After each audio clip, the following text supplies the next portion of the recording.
आदाब, नमस्कार, सत श्री अकाल। एनवीएन के खास कार्यक्रम दिल्ली दर्पण में आपका स्वागत है। आज मेरे साथ एनवीएन के chief editor doctor Salim Khan साहब हैं और हम उनसे ये जानने की कोशिश करेंगे कि संभल के ऊपर जो अभी ताज़ा रिपोर्ट आई है जिसमें कहा गया है कि वहां से हिंदुओं का पलायन हो रहा है और हिंदू आबादी घट रही है। सवाल यह है कि डबल इंजन की यूपी में सरकार है, उसके बावजूद ऐसा क्यों हो रहा है? सलीम साहब, आप क्या सोचते हैं इस बारे में, इस रिपोर्ट के बारे में? देखिए, बहुत दिलचस्प सवाल किया आपने। और अगर ये हो रहा होता तब तो ये बहुत बड़े रिसर्च का टॉपिक होता, संशोधन का टॉपिक होता कि भाई योगी आदित्यनाथ जैसा जो है वो महामानव वहाँ का मुख्यमंत्री है और हिंदू हृदय सम्राट नरेंद्र मोदी प्रधानमंत्री हैं और नरेंद्र मोदी ने अभी उत्तर प्रदेश को जो है वो अपना लिया है, वहीं से वो इलेक्शन लड़के जाते हैं। तो आखिर उत्तर प्रदेश में ऐसा क्यों हो रहा है? लेकिन जो कुछ कहा जा रहा है पहले उस पर बात होनी चाहिए। कहा यह जा रहा है कि 1951 में जो आबादी थी मुसलमानों की और हिंदुओं की और अभी जो आबादी है उसके अंदर बहुत बड़ा अंतर हो गया है। और ये कौन कह रहा है? ये वो कमीशन कह रहा है, जुडिशियल कमीशन, जिसको बनाया गया था ये जानने के लिए कि संभल में गोली क्यों चली और गोली चलने से कौन लोग जो है वो मृत्यु हुए, जिनकी मौत हुई, और वो गोली चलाना पुलिस का सही था या गलत था, किसकी गलती थी? क्योंकि पुलिस तो ये कह रही थी हमने गोली नहीं चलाई और लोग जो है वो गोली से हिलाक हुए। तो सवाल ये था कि गोली किसने चलाई? तो ये सारे प्रश्न थे। और फिर ये कि वो सर्वे जो किया गया था, इसलिए कि आपको याद होगा 2 मरतबा सर्वे हुआ।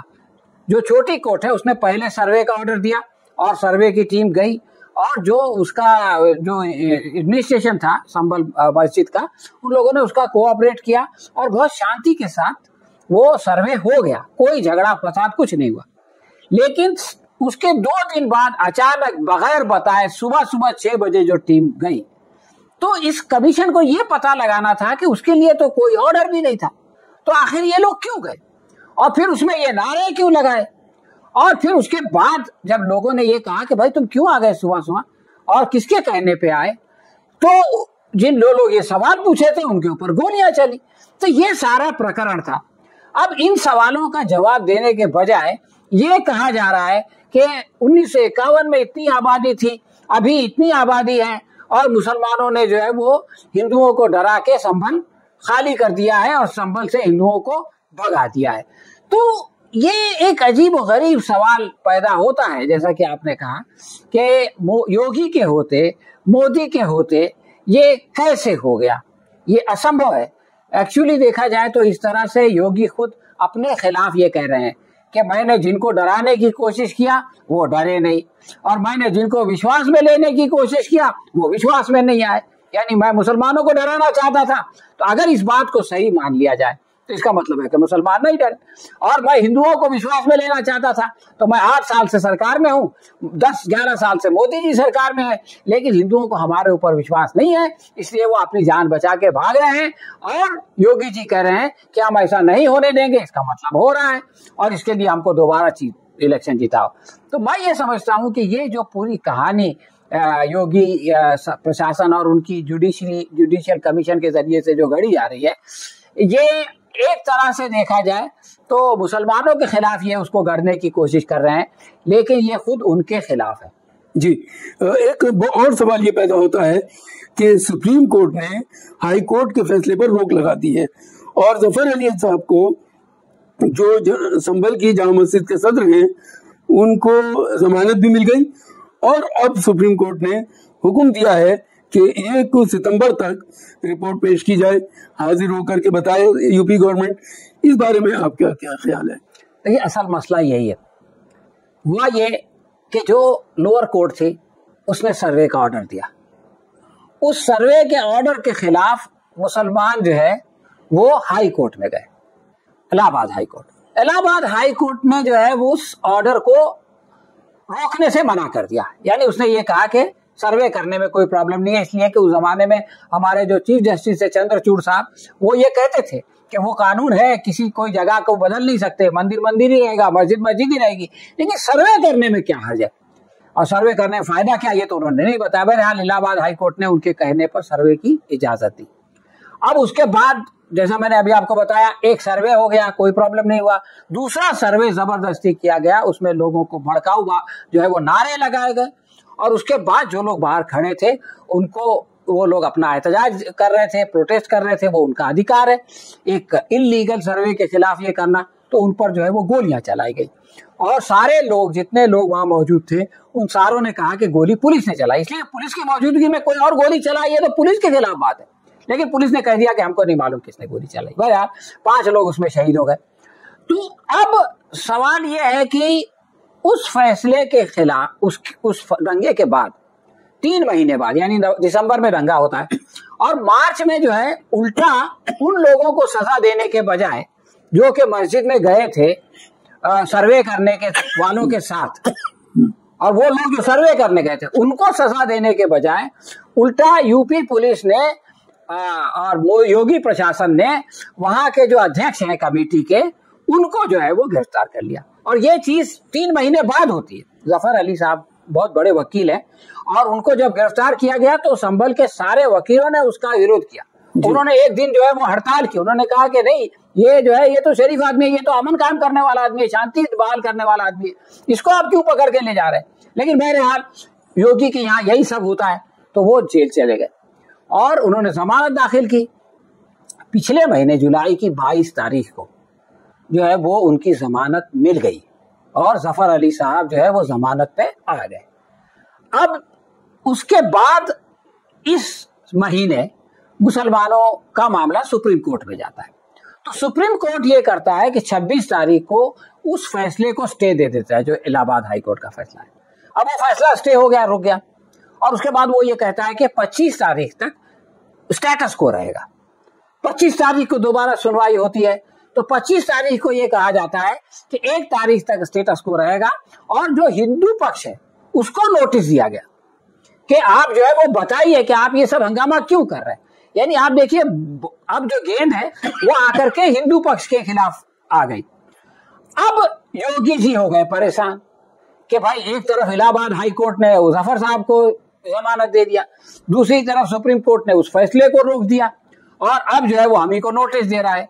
तो इन्होंने वो जो जुडिशियल कमीशन बनाया था उसको इन्होंने अचानक कहा कि तुम जो है वो रिपोर्ट पेश कर दो। तो सवाल ये पैदा होता है कि ये जो रिपोर्ट आई है ये ऐसे वक्त भी आई है जब बिहार में वोट चोर गद्दी छोड़ के नारे लग रहे हैं, और बिहार में एक रैली चल रही है, एक यात्रा चल रही है राहुल गांधी और तेजस्वी यादव का, जिसे अब राहुल गांधी अखिलेश यादव ने भी ज्वाइन कर लिया है। तो ऐसे वक्त में ये रिपोर्ट क्यों आई है? देखिए, ये रिपोर्ट जो है वो कई कारणों से ऐसे वक्त में आई है। उसमें से एक सबसे जो अहम कारण है वो तो आपने बता दिया कि बिहार और उत्तर प्रदेश ये दोनों जो है वो सिस्टर स्टेट्स, बहनें हैं, और पूर्वांचल तो ऐसा है कि वो बिहार में है या उत्तर प्रदेश में है ये पता ही नहीं चलता। यानी उत्तर प्रदेश का पूर्व और बिहार का पश्चिम एकदम एक दूसरे से मिला हुआ है, सांस्कृतिक तौर पे भी और बाकी सब मामले में।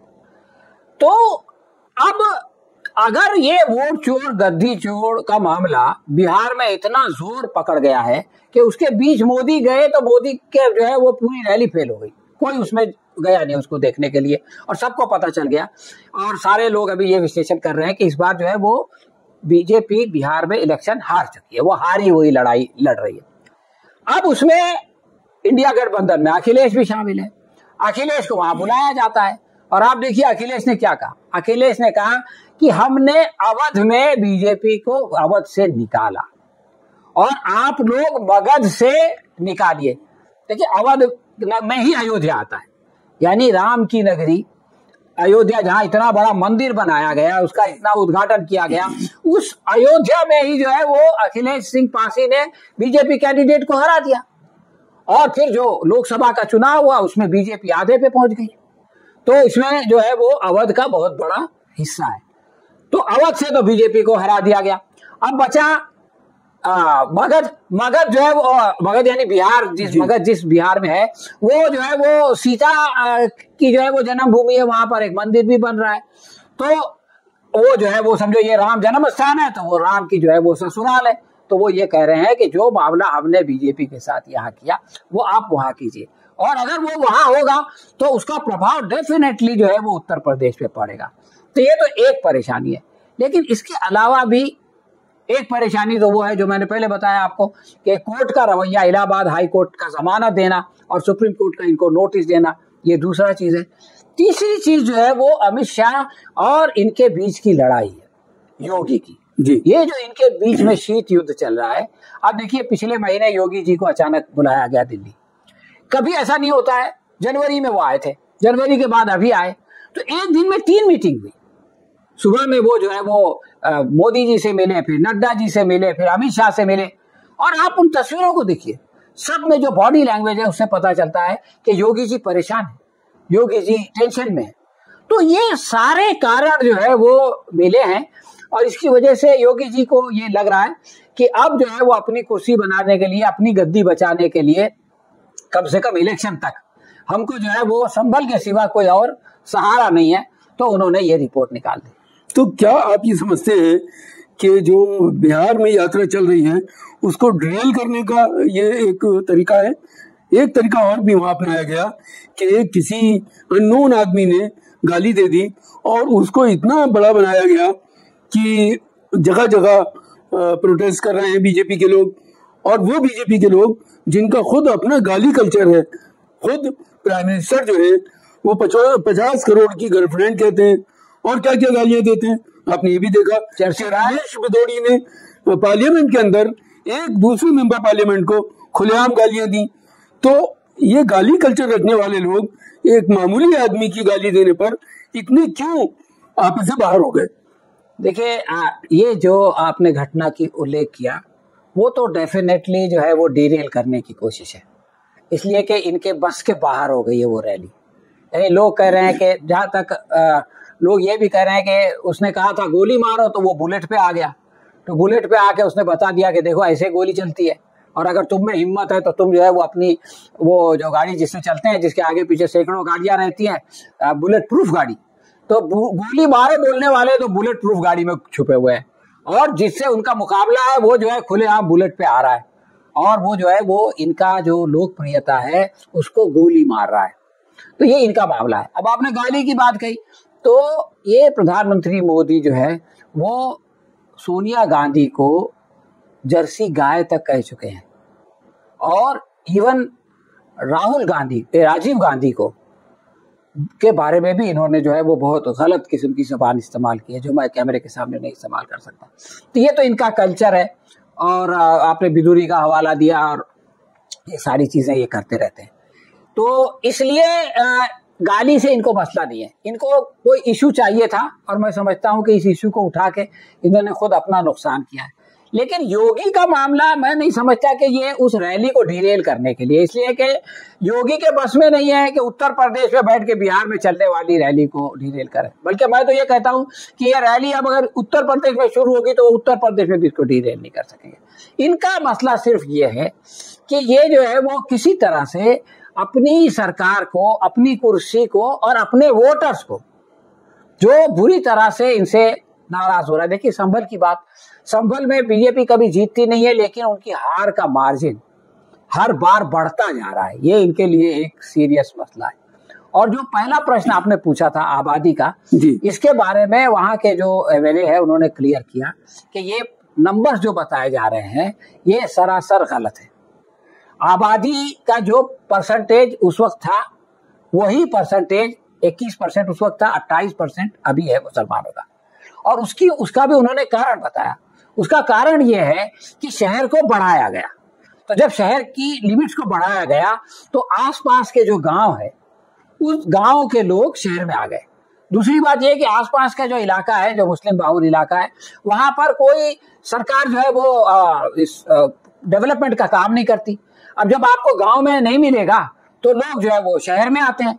और अगर संभल के हिंदू लंदन जाने के लिए कंटेनर में भर भर के बाहर आते हैं या गल्फ जाने के लिए बाहर आते हैं, तो ये तो उनका मसला है। किसी को भी जो है वो ज्यादा अपने आप को खोले, कोई मुल्क से बाहर तो नहीं गया और ना कोई मुल्क से बाहर से आया। अब अगर एक इलाके से लोग दूसरे इलाके में जाते हैं तो ये तो उनका राइट है, और ये नहीं कहा जा सकता और ये नहीं सोचा जा सकता कि मोदी और योगी के होते हुए मुसलमान उनको डराएंगे। जो लॉजिक दी गई है वो अजीब है। लॉजिक ये दी गई है कि जिनसे कर्जा लिया गया वो एक खास कम्युनिटी है और उनको कर्जा वापस नहीं करने के लिए भगाया जा रहा है। भाई गरीब आदमी तो चाहता है कर्जा देने वाले आए, बैंक आए, ताकि उनको बुरे वक्त में कर्जा मिले, और गरीब आदमी कर्जा वापस करता है। वो अनिल अंबानी की तरह ये नहीं बोल देता कि मैं दिवालिया हो गया। वो तो मोदी जी के दोस्त ही होते हैं जो कि या तो लंदन भाग जाते हैं या मालिया की तरह या अमेरिका भाग जाते हैं, और वो कौन सा दूसरा मोदी है वो भी नीरव मोदी की तरह। आम आदमी तो कर्ज लेता है, कर्ज वापस करता है, नहीं दे कर्ज वापस कर पाता है तो आत्महत्या कर लेता है। तो ये कहना कि वो कर्ज लेके वापस नहीं करना चाहते थे इसलिए उन्होंने उनको भगा दिया, ये सब जो है वो बकवास बात है। मैं आखिरी सवाल आपसे पूछना चाहता हूँ कि इसी तरह की पलायन की स्टोरी कैराना में भी चलाई गई थी और उस वक्त बीजेपी ने बहुत शोर मचाया था। इवन उन घरों के फोटो तक दिखाए थे कि जो घर बंद हैं। फिर उन घर के लोगों ने आकर कहा कि हम तो शहर में रह रहे हैं, क्योंकि वहाँ कोई कारोबार नहीं था इसलिए हम शहर मुंतकिल हो गए। तो इस स्टोरी में कितना दम है जो अब ये दोबारा से उसी पैटर्न पे काम कर रहा है? देखिए, इस स्टोरी में ना पहले दम था, ना अभी है और ना आगे होगा। ये लोग जो हिंदू मतदाता है उसको जितना मूर्ख समझते हैं उतना मूर्ख है नहीं वो। ठीक है, आपने जो है उनका भावनात्मक शोषण किया और कुछ दिनों तक फायदा उठाया, लेकिन अब उनकी आंखें खुल गई है। और इसका सबसे बड़ा सबूत जो है वो पिछला इलेक्शन है। पिछले इलेक्शन में उत्तर प्रदेश के लोगों ने बता दिया कि तुमने राम मंदिर का इतना भव्य उद्घाटन किया, लेकिन हम इसके फेरे में नहीं आने वाले।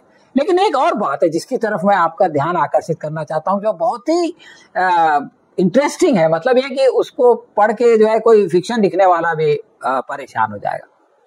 इस रिपोर्ट में लिखा गया है और यही बात योगी आदित्यनाथ ने असेंबली में कही थी, यानी उनका भाषण को कॉपी पेस्ट कर दिया गया इसके अंदर। ये जुडिशियल कमीशन है।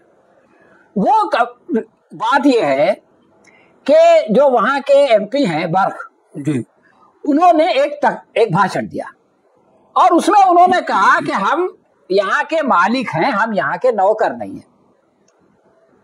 अब योगी जी ने उसका मतलब ये निकाला कि वो तुर्क है और वहां के जो पठान और शेख हैं वो हिंदू थे और वो मुसलमान बन गए। तो उन्होंने ये कहा कि तुम जो शेख और पठान हो, तुम जो है वो नौकर हो और हम जो है वो यहाँ के मालिक हैं, इसलिए पठान और तुर्क आपस में लड़े, यानी हिंदू इसमें है ही नहीं कहीं। अब मजे की बात देखिए कि योगी के अनुसार लड़ाई किन में हो रही है? तुर्कों में और पठानों में। ठीक है, इससे वो ये स्टोरी शायद साबित करना चाहते हैं कि गोली उन्होंने आपस में चलाई। सवाल ये है कि उन दोनों की लड़ाई में हिंदू वहां से क्यों भागेगा? बिल्कुल भाई, अगर आपस में जो है वो ब्राह्मण और क्षत्रिय लड़ रहे हैं तो मुसलमान वहां से भागेंगे? ये बात बिल्कुल समझ में नहीं आती। तो एक तो ये कॉन्ट्राडिक्शन है। दूसरी बात ये है कि इस्लाम धर्म, जहां तक ये मस्जिद का सवाल है, मस्जिद को तो संभालने के लिए सारे मुसलमान आते हैं। इस्लाम धर्म में ये तुर्की और ये पठान का झगड़ा नहीं है। वो मामला नहीं है कि उसने एक यादव ने जो है वो कथा सुना दिया तो बोले कि भाई तुम जो है वो यादव है तो तुम कथा नहीं सुना सकते, और उसको मारा गया और उसको जो है वो पेशाब से पवित्र किया गया। ऐसी कोई घटना आपको मुसलमानों में नहीं मिलेगी। ये तो इनके अपने समाज का प्रॉब्लम है, जिसका कि अभी एक उदाहरण सामने आया। तो जो चीज अपने यहाँ है उसको ठीक करने के बजाय जो भेदभाव, जो छुआछूत, जो ऊंच नीच जो अपने यहाँ है उसको ठीक करने के बजाय, खुद मोहन भागवत ये बात कह चुके हैं कि भाई हर गांव में एक कुआं हो, सबके लिए हो, शमशान सबके लिए हो। इसका मतलब शमशान भी सबके लिए एक जैसी नहीं है और कुआं भी एक जैसा नहीं है। ये बात खुद मोहन भागवत साहब अभी कह चुके हैं। तो खुद अपने समाज में तो ये प्रॉब्लम है। अब आप जो है वो एक काल्पनिक वो कह रहे हो कि ये तुर्कों और पठानों का झगड़ा है। अब अगर मैं ये कहूं कि मैं इंसान हूं, मैं जानवर नहीं हूं, इसका मतलब ये निकलेगा कि मैं ये कह रहा हूं कि मैं बोल रहा हूं कि मैं इंसान हूं और तुम जानवर हो? नहीं, मैं ये कह रहा हूं कि मैं इंसान हूं, मैं जानवर नहीं हूं। तो आप ये कहिए कि मैं भी इंसान हूं, मैं भी जानवर नहीं हूं जी। तो ये बात कहना कि वो उनके वर्क के ये कहने से कि हम मालिक हैं, तुम ये मतलब निकल आया उसमें से, हम नौकर नहीं है तो ये मतलब निकल आया कि तुम नौकर है, और इतना गुस्सा हो गए कि वो आपस में लड़ पड़े और उनकी लड़ाई की वजह से ये सारा दंगा हो गया। तो इस तरह की जो बातें हैं, मतलब मूर्खतापूर्ण बातें, इसके जरिए से आप अगर ये सोचते हैं कि मतदाता को मूर्ख बना के दोबारा इलेक्शन जीत जाओगे तो वो दिन चले गए जी। और जैसा मैंने पहले कहा कि ये लोग अयोध्या में नहीं जीत सके, ये लोग संभल में भी नहीं जीत सकेंगे। और एक और बात याद आ गई कि भागवत साहब ने दो बातें कही अभी अपना जो व्याख्यान दिया। पहली बात तो उन्होंने कहा कि भाई काशी और मथुरा के लिए हम जो है कोई आंदोलन नहीं चलाएंगे, यानी संघ नहीं चलाएगा। फिर उन्होंने कहा कि मुसलमानों को खुद से ये दो दे देना चाहिए, लेकिन उसमें संभल कहीं नहीं था। तो जिस चीज को संघ जो है वो नजदीक भी नहीं जा रहा, बल्कि उन्होंने कहा कि हर मंदिर के यहाँ नीचे आप मत, हर मस्जिद के नीचे मंदिर मत ढूंढिए, तो उसमें जो मस्जिद के नीचे मत ढूंढिए उसमें संभल भी है। तो खुद इनका अपना परिवार जानता है कि अब ये जो गन्ना है इसमें से इतना जूस इतनी बार निकल चुका है कि इसमें से कुछ निकलता नहीं है, लेकिन ये कि योगी जी के पास क्योंकि कोई चॉइस ही नहीं है, तो इसलिए वो चाहते हैं कि किसी तरह ये संभल के मसले से फिर एक बार हिंदुओं के बीच मन में जो है वो डर पैदा करें और वो ये सोचे कि भाई अगर योगी चले जाएंगे तो हमारा पता नहीं क्या होगा, और इस डर की वजह से वो जो है वो दोबारा इनके झांसे में आ जाएं, ये योगी जी चाहते हैं। और इसीलिए मैं ये समझता हूं कि ये भ्रामक रिपोर्ट बनाई गई है, और बनाई तो गई है इसलिए ताकि मुसलमानों को इससे जो है वो नुकसान पहुंचाया जाए। लेकिन मेरा ये ख्याल है कि जिस तरह से ये कर रहे हैं, जिस तरह से इसके अंदर सेल्फ कॉन्ट्राडिक्शन सामने आ रहा है, इससे मुसलमानों का तो कोई नुकसान नहीं होगा, लेकिन इनकी जो है वो लुटियां डूब जाएंगी। हमारे साथ बात करने के लिए बहुत शुक्रिया। इस वीडियो में इतना ही। अगर अभी तक आपने हमारे चैनल को सब्सक्राइब नहीं किया है तो सब्सक्राइब कीजिए, लाइक कीजिए और शेयर करना ना भूलिए। बहुत बहुत